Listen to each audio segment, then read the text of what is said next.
Hey, everybody, and welcome to Navigating a Broken Vessel. I'm Dave Harris, and I want to welcome you to The Lazy Perfectionist. Now, this title, you might look at it and say, what's this all about? And I will tell you, I consider myself, or for a long time have considered myself, a lazy perfectionist. And I want to define what that means, and we're going to talk about that as we continue through the episode today.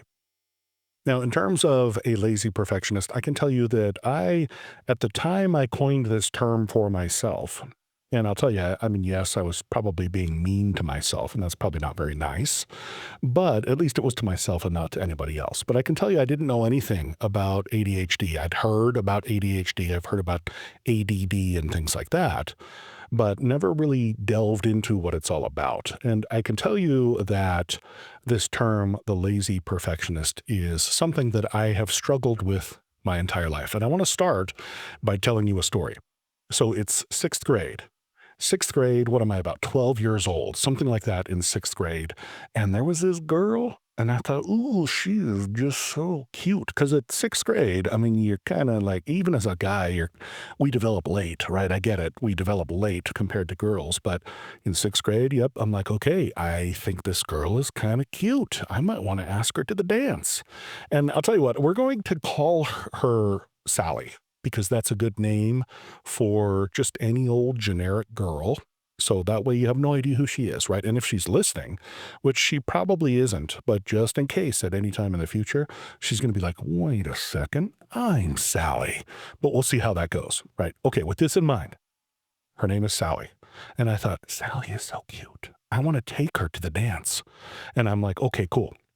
First thing I need to do, because this is 12-year-old Dave, first thing I need to do, I need to find out where she lives. And when I find out where she lives, then I'm going to go to her door. I'm going to knock on that door and I'm going to ask her to the dance because that's what you do, right? When you like a girl, you ask her to the dance and they always say yes, right? No, in 12-year-old Dave's mind, she might say no. And of course, that's what we all think. We think, what if she says no? What if he says no? I want to do something like this, but what if they say no? That would totally destroy me, right? And we try and talk ourselves out of doing things. And I'm no different. That's the way it was. But getting back to the story, I thought, okay, I want to find out where Sally lives. And so I kind of, school got over and I saw her and her sister and a couple of their friends. They were walking toward this specific street. And I'm like, oh, okay, there's the street. There's the street. And I thought, okay, I want to ride my bike because anytime you ride your bike in the neighborhood, you might stumble across certain people's houses, something like that. That's what I was thinking. So I kind of just happened after a couple of days, because you know how it is. You don't want to stalk someone and have them totally know what's going on. So after a couple of days, I got on my bike and I rode over to the street where I saw her and her sister and their friends going toward. And lo and behold, there's Sally in the front yard of a house. I had no idea which house was hers. And she's watering the lawn. She's basically watering the lawn. She's using the hose and watering the lawn. And she saw me on my bike before I had a chance to see her and get the heck out of there. And she said, "Hey, lover boy." And of course, me being the hey, check me out. I'm like the dapper guy. Everybody loves me. This is my response. I hurried and started pedaling away. And as I was pedaling away, I kind of was over my shoulder and I said, shut up. And then I kept on riding. And I heard her. She's like, okay.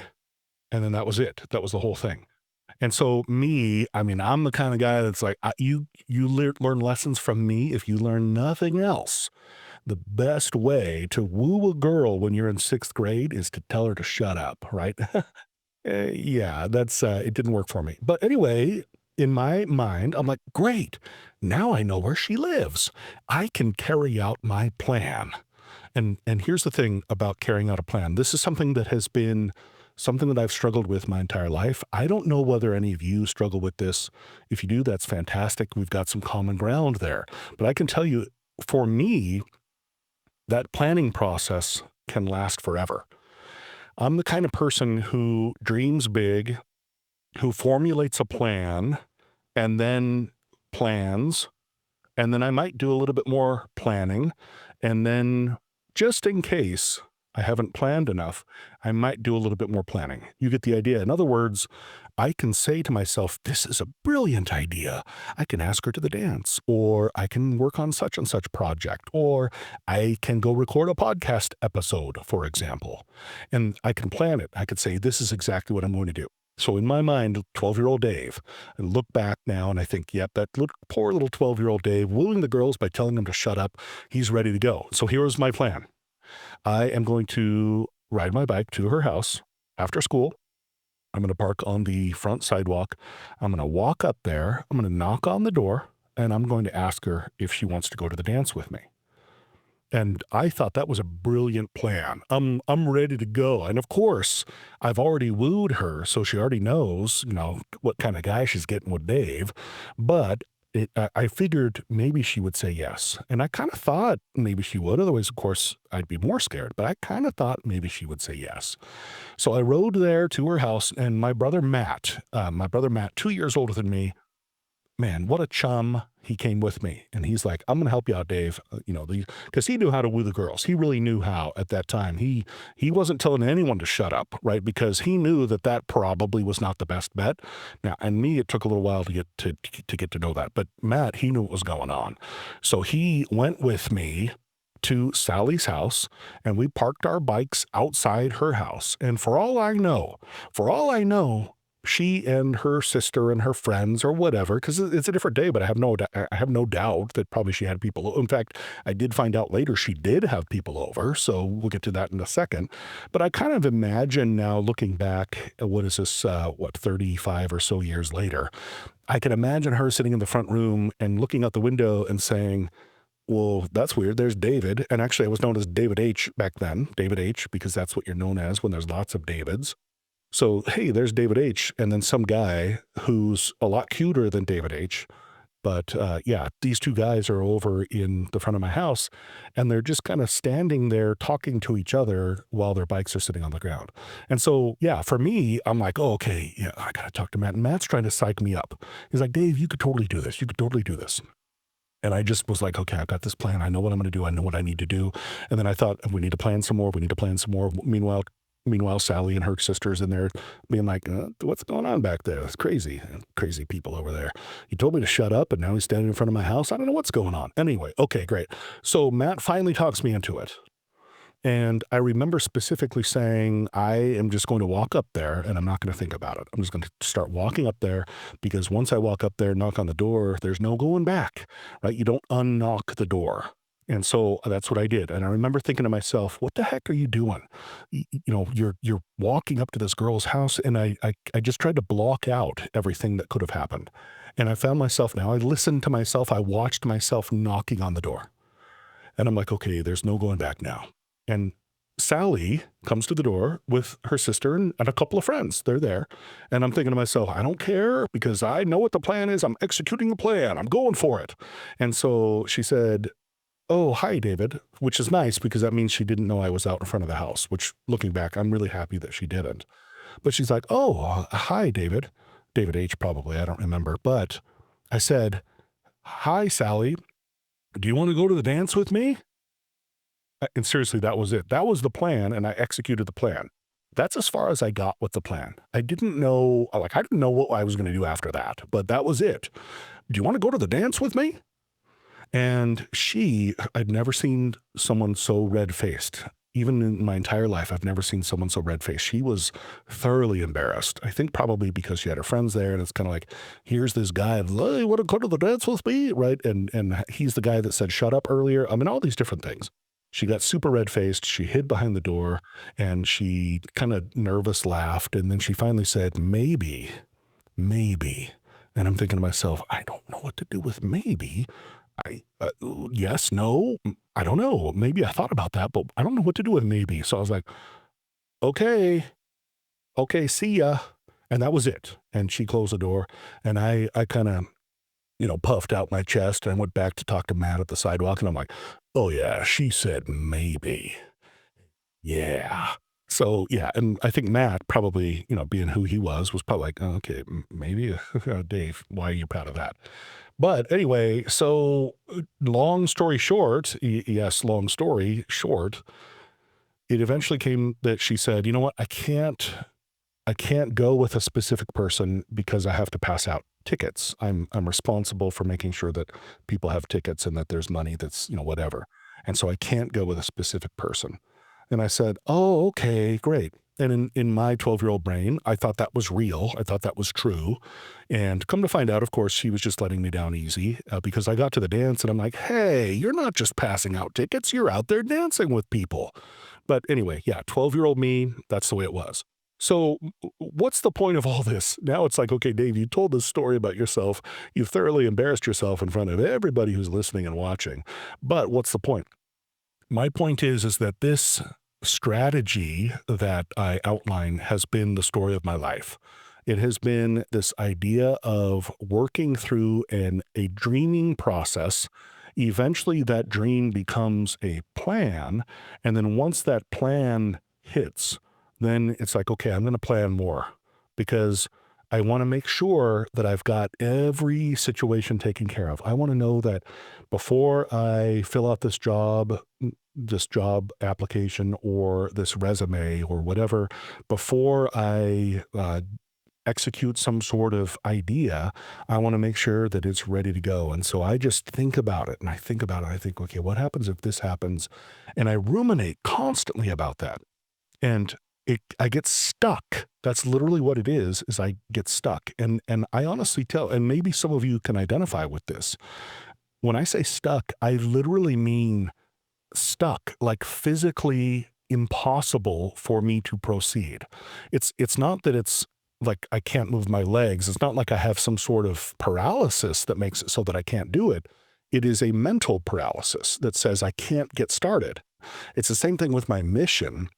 My mission was about going and knocking on doors and telling people about Jesus Christ and approaching people on the street and talking to them about Jesus Christ. And it was literally like a physical limitation. It felt physical. It was truly something that I just felt like I could not do. And so I would think to myself and I'd talk myself out of it. I'd say, okay, great. I'm just going to keep on planning then, because maybe something's wrong with my plan. And if I plan a little bit more and ruminate just a little bit more on that, maybe I could come up with something that will solve this problem to a point where I'll get going and I'll actually take that first step. The really fascinating thing about this is once I took the initial steps, it was relatively easy. And it reminds me of working with this Sally idea. I find myself walking up the front pathway to the front door, and it's almost like it's almost like an out of body experience where I'm like, I can't believe I'm doing this, but I guess I am. And I found that a pattern that has worked for me in the past is to just basically take those first steps and implant in your mind that that is all I'm going to do. I am only going to take the first steps, and then I'm going to see what happens. And whatever happens, that's what I'm going to go with. And so even I can tell you even a contemporary example, this very episode that I'm recording for you right now is an exact example of this. It still happens even now, even though I know how to solve the problem. I know what the problem is. I know what the workaround is, but still it's a problem even today. I can tell you that for the last, 6 hours, I've been planning what I'm going to talk about. It's like, okay, yeah, I want to go from here and then I want to go to there. And then, we'll talk about Sally. Yeah, that's a good idea. We'll talk about Sally. And then we'll talk about how, whatever, the whole plan. And I think to myself, as long as I'm planning, I can be proud of myself for working, right? For accomplishing something. The problem is that my mind is too smart for that. It's like, Dave, I'll tell you what, if all you're doing is just sitting there thinking about it, you're not actually even accomplishing anything. And so what happens is that I get depressed. And so this cycle, and this is something again, it's happened all my life, where the cycle would be that the idea, start planning, plan, keep going, and then be prevented from executing, be stuck, right? That's what I would call it, is stuck. Then be upset with yourself for not doing the thing that you wanted to do, and then get depressed about it. The funny thing about it, though, is you don't get, or at least I don't get depressed enough to actually do something about it. So it's you might look at that and say, this is great, because if you feel bad about it, if you feel bad that you weren't accomplishing something, then tomorrow that means you will, right? Because you don't want to feel bad.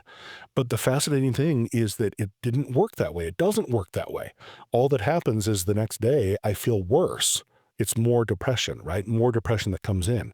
So it's like a combination of factors where I look at it and say, okay, I need to accomplish something, so I better plan it, make it perfect. Perfect. But the problem is I can't do it. And so then I get anxiety that I haven't done it. I feel like, oh, I should be doing something. I should be doing something. And then I get depressed that I didn't do anything. That's the that's the progression. That's what happens with it. And I could tell you that that has happened today. Here I am sitting here. Now, what did I do today? And it's the same thing that I would tell anybody. What's my workaround? What do you do, Dave? What's the point of all of this, right? Here's what I do. I do exactly what I said earlier. I program myself, right? I basically say to myself, just start walking and sit down in that chair and pull that microphone in front of you and push record on your little recorder and just start talking. That's all. And even, I mean, honestly, probably, and I could tell you, I mean, it wasn't even that thorough. It was more of a just go sit in the chair. Just go sit in the chair, maybe put your headphones on, maybe put the microphone in front of you, and that's it. That's all you need to do, Dave. Nothing more. Let's just start there. And I can tell you that that is exactly what I did. I am sitting here now. I mean, here we are. As far as you're concerned, you don't care when it was recorded, right? You don't care anything about it. But I can tell you that it has been hours that I have been thinking, Dave, you need to go upstairs and you need to sit in your chair and you need to turn your lights on and turn your microphone on and get that episode recorded. Because if you do, then you'll be happy. You'll be happy that you did. But this is what I did. I said, Dave, just go sit in the chair. Just go sit in the chair, put the microphone in front of you. And here I am. Now, you might ask yourselves, and I'm willing to bet you're probably asking yourselves, did it work? Dave, did you get that episode recorded? And the answer is yes. I can tell you absolutely, I got this episode recorded. And if you want proof, then here I am. Here I am. There you go. So there's the proof. I have also found that my children do this. And so I have two boys and I have two girls.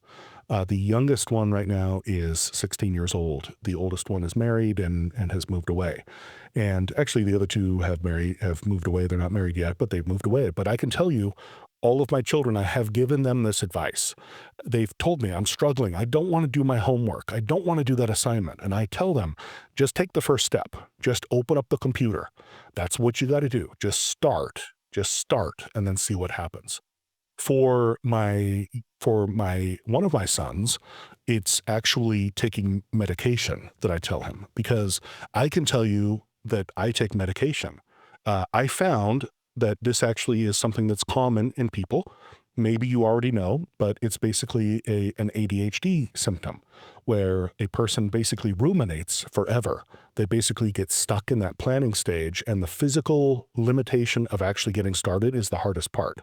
And once you get started, all of a sudden you're like, oh, this is working. And then you start feeling happy. And then that happiness drives you to keep on going. And so it's like this little step, and you're then like, oh, Dave, good job. You took that little step, right? You're doing it, right? It's the same thing with my son. He also takes medication for the same thing. And so he will say something like, he'll come home from school and be like, I don't want to do homework. I don't want to go to work. I don't whatever, right? And all I want to do is be on, a video game system and be that way for the rest of my life, right? But I tell him, I said, hey, just take the pill. Just take the pill. Don't worry about anything else. Just take the pill. That's the step I want you to complete, is just that tiny little thing. Just open up the little bottle and put that little thing in your mouth and swallow it. Let's not worry about anything else. And he has gotten smart. And I actually have found the exact same situation myself. My mind is smart. right? And it's like, sometimes I'll be like, hey, we're going to take these steps. And my mind's like, wait a second, you're trying to fool me. And it gets all upset, right? And it's like, you're not going to pull that on me again, right? It's the same thing with my son. It's that he knows that if he takes that pill, then he's going to want to do his homework. But right now, he doesn't want to do his homework. It's the same thing with me. I look at that and say, hey, you got to record a podcast episode, or hey, you got to go ask Sally to the dance. And what ends up happening is that you know that if you take that first step, then you're going to want to do it. But right now you don't want to do it. And so because you don't want to do it, you don't want to take the first step that will make you want to do it. Oh my gosh. It's a cycle, right? It's this thing that's attacking you. Right. And so what happens then for him, and it's the same thing for me, he'll say, I don't want to take the pill because I know if I take the pill, I'm going to end up doing my homework. And I don't want to do my homework. And I convince him, don't worry about your homework. Just take the pill. Don't worry about it. I'm not going to require you to do anything. You don't have to do your homework, my buddy. Just take the pill. It's the same thing I would say to myself. Dave, you don't have to record an episode. Just go sit in the chair and then it'll be just fine. And yes, my mind, dude, it's such an idiot. It's such an idiot. My mind is so dumb that it fell for it. It totally fell for it. And here I am sitting here talking to you right now. And I'll tell you what, I don't know, I shouldn't call my mind an idiot, but it fell for it again because that has worked for me. Now, I don't know whether it will work for you. Maybe it will work for you. I hope it will work for you. Try it out if you feel yourself having a hard time because the task is daunting and you think to yourself, I just want to keep on planning it. I want to make sure it's perfect. It might be that you just need to get started. And if you get started, maybe you'll be happy enough to continue. You'll just have the ability to just keep on going. And so maybe don't tell yourself, my mind is an idiot. I don't know. That's not really very good positive self-talk, but you can certainly try the experiment and give it a try. I hope it works out well for you. I can tell you that in my life, it has worked very well, although still a problem. Still a problem. My mind does want to basically prove how smart it is. And it's always throwing me for a loop. Anyway, I want to hear your comments on this. I do have a Facebook page. It is Navigating a Broken Vessel. Also Instagram, if you use Instagram, Navigating a Broken Vessel. Or navigatingabrokenvessel.com. You can also go there, check out the website. Or if you want to send me a message, now this might be a suggestion, it might be an idea, it might be something you think I'm doing wrong, whatever it might be. Maybe you want to say something like, wow, I really like how good looking you are. Send me an email, dave@navigatingabrokenvessel.com is the way to go. That'll come right to me. I'll read every email. I'll definitely take into account everything that's there. I hope you enjoyed the episode. And definitely look forward to seeing you again in the next episode. Look forward to your comments as well. We'll be talking and definitely do something that can be awesome for yourself and just get started. And have a great day.